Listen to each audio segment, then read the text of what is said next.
Friends, here is one of the most underutilized self-transformation tools, and that is listening to your inner voice. This is one of the most powerful, yet the most underutilized self-transformation tool, listening to your inner voice, tuning in to your conscience, and understanding how certain actions make you feel. Do you feel good after you do a certain thing, or do you feel guilty or bad after you do a certain thing? This internal GPS, this internal moral compass is one of the most powerful, yet the most ignored ways of self-transformation.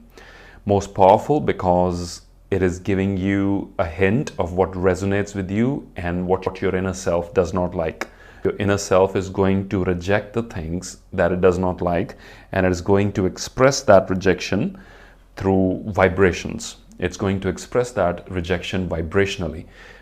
So you're not going to feel so good after you do something which your inner self does not like, which your highest self does not approve of. And most underutilized because we live in this misconception that somehow the most powerful ways to transform our life lies outside somewhere. It must be in a book, we say, or it must be in a motivational video, or it must be in some sort of self-help secret or some mantra that I must discover. But the underlying assumption is that it must be something out there. And I think that is one of the biggest misconceptions ever, is that the path to self-improvement lies outside somewhere. So I want to share my thoughts with you today on this very powerful thing, which is listening to your inner voice. And I believe that we are all born with an internal moral compass. We are all born with an inner GPS system, which is uniquely positioned to tell us what we should be doing and what we shouldn't be doing. And all we need to do is just to become a bit more aware of how we are feeling, because these feelings and these vibrations are indicators whether our higher self is approving or disapproving of the paths that we are taking.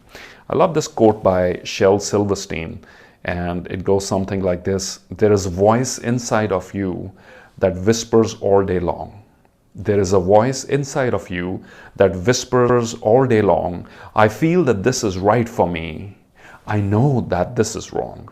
I feel that this is right for me. I know that this is wrong. No teacher, preacher, parent, friend, or wise man can decide what's right for you. Just listen to the voice that speaks inside. Just listen to the voice that speaks inside of you. Shel Silverstein. And I think it's a beautiful quote to help us realize that no teacher, preacher, parent, friend, or wise man can decide what's best for us. We ought to tune in to the inner voice. So I give you a very, very simple method of applying this in a practical way into your lives. Most of the things in your daily routine are going to fall broadly into two categories. Category number one is things that give you immediate gratification. You feel good immediately. However, you regret having done that later on.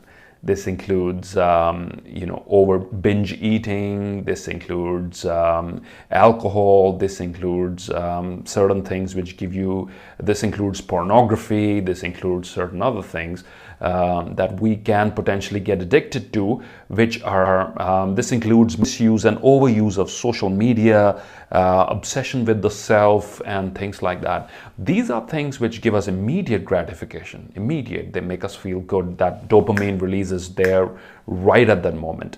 However, as time passes by, we sort of start feeling empty again. We've had that food that we were craving for, the sort of comfort food that we were craving for. We had it and felt good in the moment while we were doing it, and now we're regretting it because we feel that we're too full, or I'm not feeling good about myself, or I'm not feeling good about how my body looks like right now, and that immediate regret has happened immediately. Now, this is your signal. This is your signal. This is your inner voice telling you. This is your feedback mechanism telling you, stop doing this stuff. The second category, perhaps, are things which do not give you immediate gratification.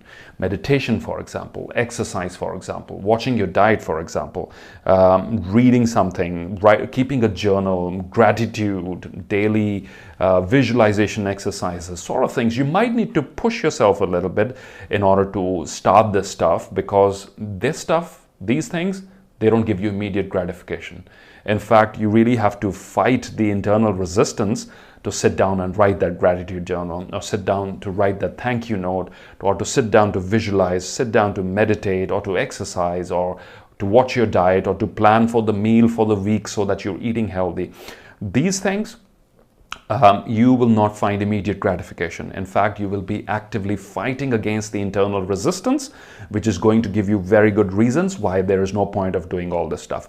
However, if you're committed and if you push yourself to do these things, what you will feel afterwards is that inner contentment, is that inner GPS system telling you I'm in harmony, is that inner GPS system telling you that the choices that you're making are in harmony with your higher self. I hope this little tip was useful, and thank you so much for listening. If you found this useful, we're doing daily morning motivational videos as well on all of our social media handles, as well as podcast, as well as YouTube channel, or perhaps on which you are listening to this audio recording right now. Make sure you subscribe so that you don't miss out the latest notifications. You guys take care. This is Simerjeet Singh. Thank you and bye-bye.